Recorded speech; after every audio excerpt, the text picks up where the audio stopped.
Good evening, everybody. That's a long walk up there. I have daughter Jane with me, and in a little while I'll ask the other three members of the family here just to come and stand here to support me. I have here a 5-minute postscript to conclude the evening, almost, and I can hear Paul speaking in my inner ear. Keep to your text, Beverley.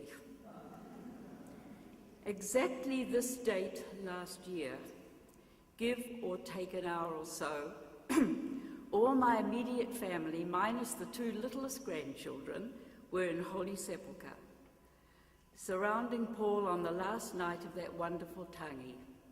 I was tired, but not sleepy, and lay watching the soft light making a tracery on those old wooden beams in that much-loved and prayed-in church. It was peaceful, and I felt quite calm and ready for the next day. So now we're gathered in another loved building, the mother church of the diocese where Paul was once bishop. Thank you, Dean Joe, for hosting this evening. Not long after the funeral, there was a telephone call from Jo, the other Jo, Brosnahan. She had an idea.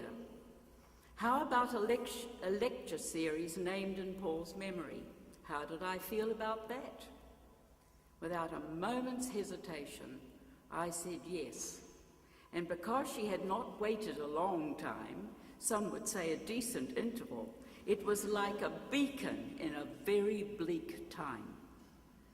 Thank you, Jo, and Leadership New Zealand for this concept, and to AUT for their very significant support.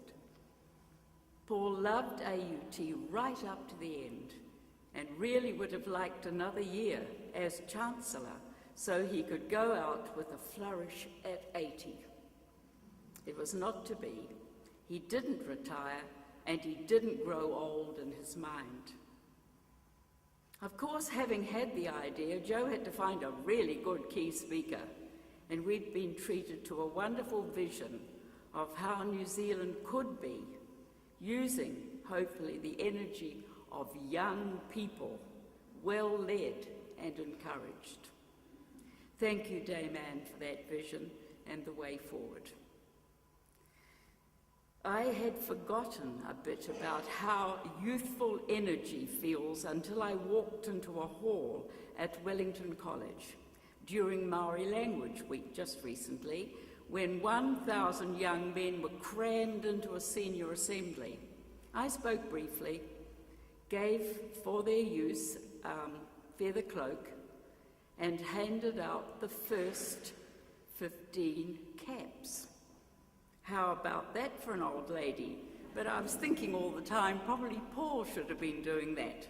It was, of course, Paul's old school, my father's old school, and grandson Ben is there now and was at the assembly, probably wondering if his grandmother was going to trip over the steps.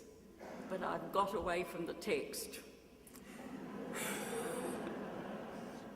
Government House is next to Wellington College, and Dame Kath was a close neighbour to the college for 5 years, as we were a little earlier.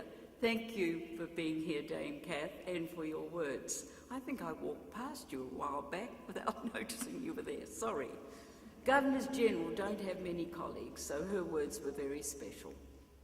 Chris Laidlaw, MC extraordinaire. Paul used to say, I like Chris. He's a good interviewer, which could be translated as, he just lets me talk. But I suspect Chris also asked the right questions. Now, Bob Harvey, I'm not sure whether he's in the audience, that energetic man had us one Saturday morning scrambling down a hillside at Karikari to view canvases at Dean Buchanan's studio. That's the sort of thing we did sometimes. The crafting of tonight's program reflects Paul's great loves and enthusiasms, and the performing arts were part of the mosaic of his life. In fact, David, the conductor, taught 2 of our daughters who are here tonight. amongst the thousands who must have passed through his classes. Family, I am supported tonight by Sarah and granddaughter Roy Marta, an AUT student, Jane and husband Roger. Bridget is overseas and sends her love. Church and being a priest, that was pivotal to Paul's life. Education, youth, the environment, peacemaking too, all passions of his and his work in Leadership New Zealand was something he took great pleasure in doing. That love, of course, has been reflected so well in Dame Anne's contribution.